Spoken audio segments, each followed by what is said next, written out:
কেন এখানে আসবে? অর্ধ পৃথিবীর খলিফা, কুশাগর বুদ্ধিজীবী রাজনীতিবিদ ওমর মারা যাবেন এই সময়ে বলছেন, আব্বু আব্দুল্লাহ, জি আব্বা, আয়েশাকে গিয়ে বলো মুহাম্মদ সাল্লাল্লাহু আলাইহি সাল্লামের পাশে আবু বকর সিদ্দিকের কবর আছে, তার পাশে একটু ফাঁকা জায়গা আছে, ওখানে আমার কবর দেওয়ার সুযোগ দিবে কিনা। শোনো আব্দুল্লাহ, আয়েশাকে গিয়ে বলিও যে উমর কবরের জায়গা চাই। এই কথা বলিও না যে আমিরুল মুমিনিন, দেশের সরকার জায়গা চাই, এই কথা বলো না। বলবে যে উমর চাচ্ছে। আপনার কোন কালে প্রিন্সিপালের পদ চলে গেছে, তবু আপনি বলছেন সাবেক প্রিন্সিপাল, কলমে লিখছেন। আপনি বলছেন সাবেক এমপি মন্ত্রী, আর উমর এখনো মরেননি, জীবিত আছেন। বুখারী মুসলিমের হাদিস। বেটা, আয়েশাকে গিয়ে বলবা উমর কবরের জায়গা চাচ্ছে, বলিও না যে দেশের সরকার চাচ্ছে, আমিরুল মুমিনিন চাচ্ছে, এই কথা বলিও না। তো এখন আব্দুল্লাহ গেছেন, সালাম দিয়ে ভিতরে ঢুকে দেখছেন যে আয়েশা বসে বসে কাঁদছেন। উমর মারা গেছেন, সেই জন্য আয়েশা বসে বসে কাঁদছেন। কই আয়েশা তো দেখতে আসেননি, আয়েশা রাদিয়াল্লাহু তাআলা আনহা দেখতে আসেননি। অর্ধ পৃথিবীর খলিফা, কুশাগর বুদ্ধিজীবী রাজনীতিবিদ ওমর, অর্ধেক পৃথিবী যার দখলে, সারা পৃথিবীতে এত ইমানদার মানুষ, ব্যতিক্রম মানুষ আল্লাহ কাকে সৃষ্টি করেছেন তা ইতিহাস বলে না। মানুষ হিসেবে এত শক্তিশালী পাওয়ারফুল মানুষ পৃথিবীতে আর কে জন্ম নিয়েছে তা ইতিহাস বলে না। যার রাস্তায় শয়তান হাঁটে না, যার রাস্তায় শয়তান হাঁটে না, এত বড় মানুষ মারা গেছেন, আয়েশা রাদিয়াল্লাহু তাআলা দেখতে আসেননি, বাড়িতে বসে কাঁদছেন। আপনি আপনার স্ত্রীকে কন্ট্রোল করুন। আপনাকে বলছি, দুঃখিত, আপনি মনে কিছু নিয়েন না। আমার কথা যতই আপনাকে তিতা লাগুক, তবে আপনার প্রয়োজন আছে, এটা আপনাকে আমি মনে করাতে চাই। শুনেন, 5 নাম্বার উপদেশ থাকছে, 4টা উপদেশ আছে। 5 নাম্বার উপদেশ থাকছে, আপনার বাড়িতে মাশাআল্লাহ কারফিউ জারি থাকবে। আপনার বাড়ির যেন আইয়ুবের শাসন, 44 ধারা জারি থাকবে বাড়িতে। আপনার ছেলে, আপনার মেয়ে, আপনার স্ত্রী বাড়ি ত্যাগ করতে পারে না কোনো সময়। শুনুন, 4টা কাজ করলে মহিলারা জান্নাতে যাবে, এ কথা আমি বলিনি, এ কথা মুহাম্মদ সাল্লাল্লাহু আলাইহি সাল্লাম বলেছেন। 1, 5 ওয়াক্ত সালাত। ইবাদতের জগতে ব্যতিক্রম ইবাদত হলো সালাত। 2, রমজান মাসের রোজা, সেম। 3, স্বামীকে মেনে চলা, তিতা লাগলেও মিঠা লাগলেও। উপস্থিত বৈঠকের দিনই মুসলিম বোন, আপনাকে বলছি শোনেন, আপনার স্বামীর মুখ খারাপ, দিন রাত গালি দেয়, কি করবেন? এটা ভাগ্য, মেনে নেন। ও যা বলছে বলতে দেন, মারছে মারতে দেন, গালি দিচ্ছে গালি দিতে দেন, আপনি মেনে নেন। দেখেন 15 দিন, 20 দিন, 6 মাস যাবত স্বামীর সাথে কথা বলছেন না, এই সংসার হবে না। তিতা লাগুক মিঠা লাগুক, আপনি স্বামীকে মেনে চলেন। স্বামী গালি দিয়েছে, তারপর 1 গ্লাস পানি চেয়েছে, তখন আপনি 1 গ্লাস পানি নিয়ে সামনে ঠ্যাক্কস করে রেখে ওদিকে চলে গেলেন। এভাবে সংসার হবে না, এই সংসার চলবে না।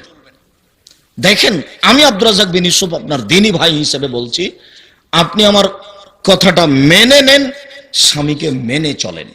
শেষ পর্যন্ত যদি আপনি মনে করেন যে আব্দুর রাজ্জাক সাহেব আমার চলবে না সংসার, তো আপনি খোলা তালাক করেন।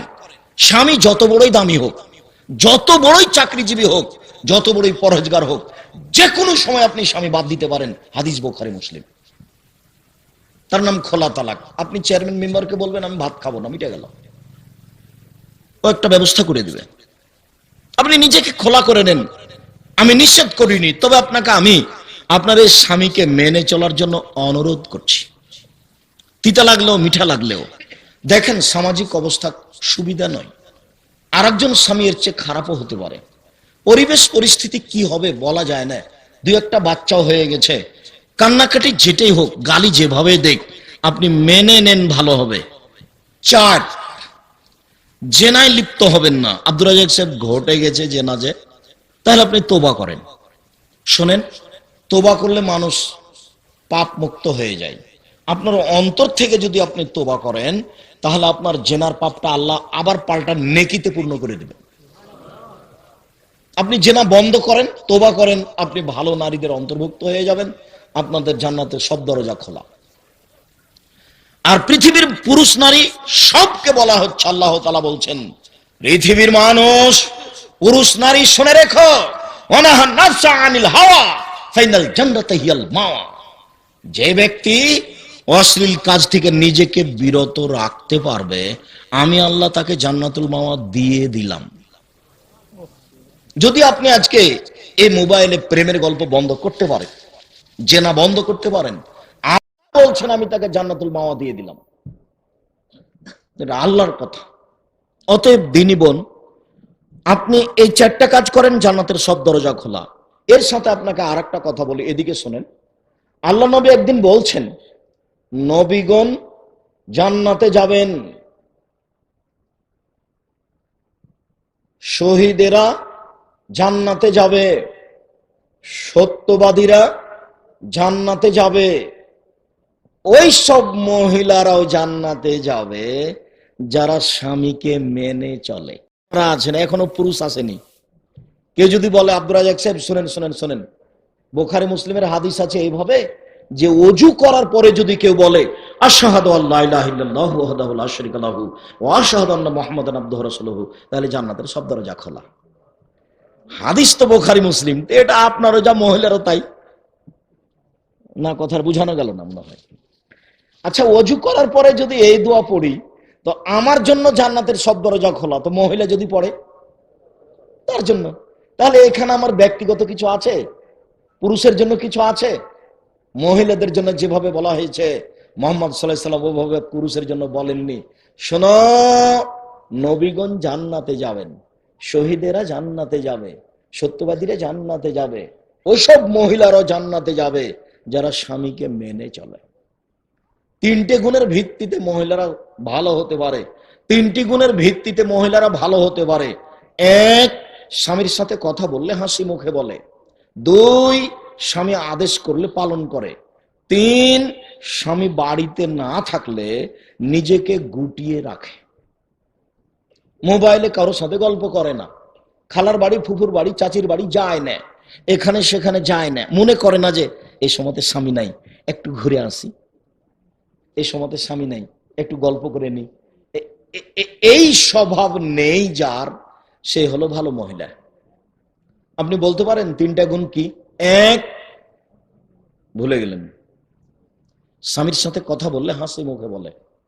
2, একটা মনে থাকে না যে স্বামী আদেশ করলে পালন করে। 3, স্বামী বাড়িতে না থাকলে নিজেকে হেফাজতে রাখে।